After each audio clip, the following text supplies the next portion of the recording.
Hey guys, Matt, IronTrap Garage. We're back working on the Sweet Heart Roadster project. So last time you saw, I built those little bat wings utilizing some kind of off-the-shelf parts and some original parts, put them together and kind of made a custom looking piece that I think is pretty darn cool. So next thing we need to do is work on locking the rear part of the hairpins into the frame. This is kind of a crucial part of doing one of these builds because you are making sure that your front axle is located square in the frame and also true to the rear end. And we're also going to be kind of setting up a visual appearance of the car for the side view. The hairpins or split wishbones very much can be something that can flow with the frame and the car in general, or it could be something that detracts from it and looks odd. So you definitely need to take an extra moment to make sure that this, number one, for safety's sake, is square in the frame, but number two is something that looks good from the side view. That's why I put this car on the table, because this part of the process I can really stand back, look at the car, and figure all that out. So I've already got the wishbone or the hairpin set up exactly how I want. I've blocked it up because I think the best looking scenario for this is getting the hairpin so that the tie rod actually mounts through the side of the frame. So we're going to be working on getting that all set up. I'm going to show you the process along the way as we always do. So let's get started. All right, so what I've already done ahead of time is, we've talked about it a bunch of times, but these brackets here that I've already cut the little wings off of and kind of sanded and made them a little smaller, put them on a diet. What these are is these are actually like Speedway style. You can get them all over the place, but they're little tie rod bungs welded into a plate. They have these little wings to mount on the bottom of the frame, but these things are really tall, and if we hung this underneath of the frame, you can see here, look how low that would put the tie rod and also the hairpin. Now that would get our caster probably really close to where we'd want, or even too much caster, but it's going to look silly, and also it's going to have the hairpin like sitting, like dragging on the ground. We don't want that. We want to get this up closer, tucked into the frame. So this is where I want it to sit. We're going to have the tie rod kind of running through, and it'll sit really sweet just above the bottom of the frame where the like factory little lip here is in the frame. So I get that sitting up. So that'll be good. So I cut this down already ahead of time and kind of sanded these things and made them a little more slim. So what we're going to do is actually take these, I think the tapered end goes like that, and we're going to be mounting it up in the frame from behind, roughly where we want it.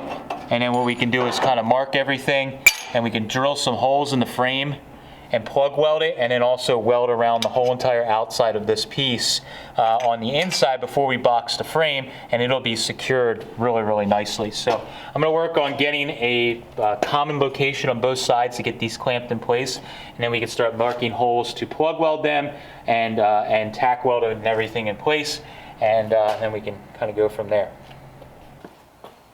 All right, so first thing we want to do is try and find a hole in the frame somewhere. There's one over here, there's one here, that is on both sides of the frame. So this frame, if you guys haven't been following this whole build, this was an old like race car, hot rod, it's original 32 frame, but it had been hacked and modified quite a bit. We did a ton of work to get this thing back in shape, and some of the holes that were filled or whatever on it aren't on both sides. So luckily on this side, there is a hole right here behind the hairpin that is on both sides. So I'm going to use that as our reference point on our frame to measure so that we can get our hole even on both sides. So what I'm going to do is use this magnetic ruler that I like to use, really handy here.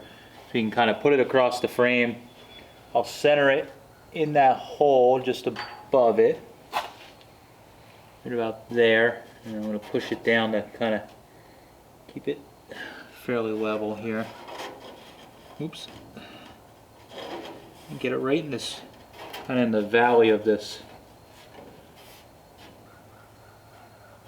So that there, got it pretty good, it's about centered. Now we can pick our spot that we want our hole to be and line up with. So visually I think I want it right about in the center, right where the dash rail line comes down, and it's actually right about where I have the tie rod here.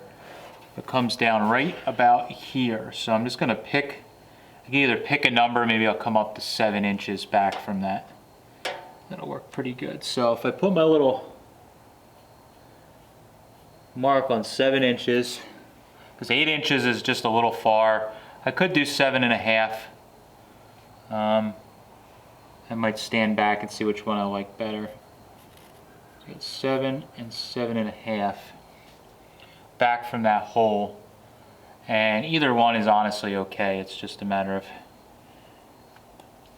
what we think looks good. But so 7.5, 7's about close to where I have it. 7.5, I'm gonna have to come out with this tie rod quite a bit, and visually I just don't like a ton of thread sticking out. It doesn't really hurt anything, but we got to come out to 7.5. We're really spinning this tie rod out far, and that's way too far for my tastes right there. So I think the 7" is probably a better bet.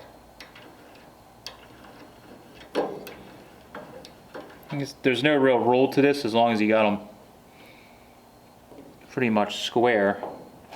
So right about there is where it'll end up. I'm gonna stand back. And I'll pick you guys up off the this tripod. Okay, so you can see this is the back and forth stuff that you just have to do. But I kind of like where that tie rod lands, just in front of the door jamb. I could go in a little more, but I think visually it's not too bad. But I like the line of the tie rod, how the tie rod's sitting right now. Or I mean, I'm sorry, the hairpin. It's just nice and pretty level with the bottom of the car. So it looks pretty good as far as it's not going uphill, downhill, or anything like that. So I like that spot there. I think we're gonna pick the 7" mark there. And we're gonna go over here to the other side. And I'm gonna do this probably off camera, but I just wanted to show you guys. So that hole is right back here on this side. So I can take my magnetic ruler, lay it out, and then we'll mark 7". You know, it should land us right about here somewhere. And then it'll visually be symmetrical when you look at both sides of the car. So let me get that marked on both sides, and then we're ready to drill a hole.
This is the glamorous stuff they don't show on TV.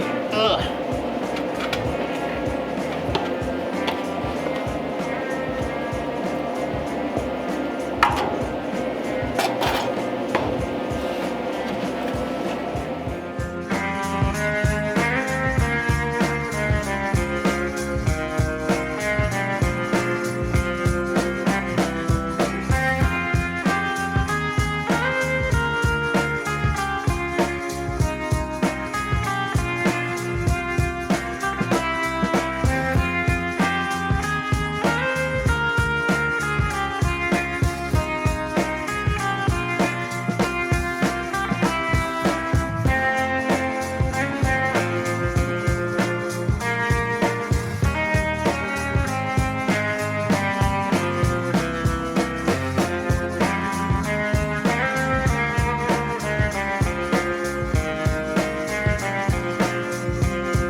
right, so that was a pretty simple project. I got everything mounted back up with the tie rods on the ends, and finally I don't need like 4, 6 wood blocks, stainless wire and clamps and all kinds of stuff to hold the front axle and the hairpins or wishbones in place, and it's pretty cool. So this thing is the most like complete, if you want to call it that, that it's been since I've had the car, which is really cool. So I like this, the way I did this, I thought is really cool. I've studied a lot of 32 Fords and Model A's on 32 frames, and there's a lot of ways to kind of do this little section here, and I think that this is probably one of the cleanest. I didn't want to hang it way below the frame like we mentioned, so it looks really good. The bottom of the tie rod is like right even with the bottom of the frame, which I think is really nice.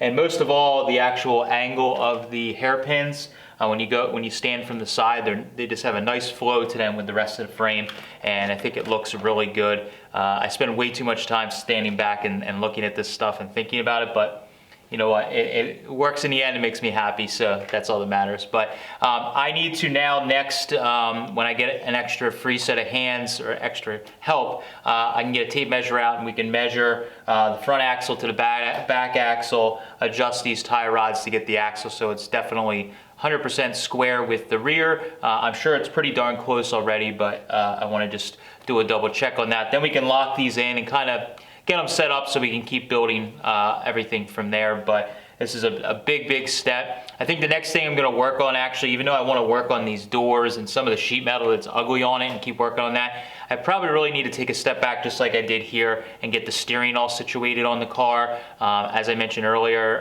in the last video, I need to swap out the spindles and actually heat and drop a set of spindles for this car.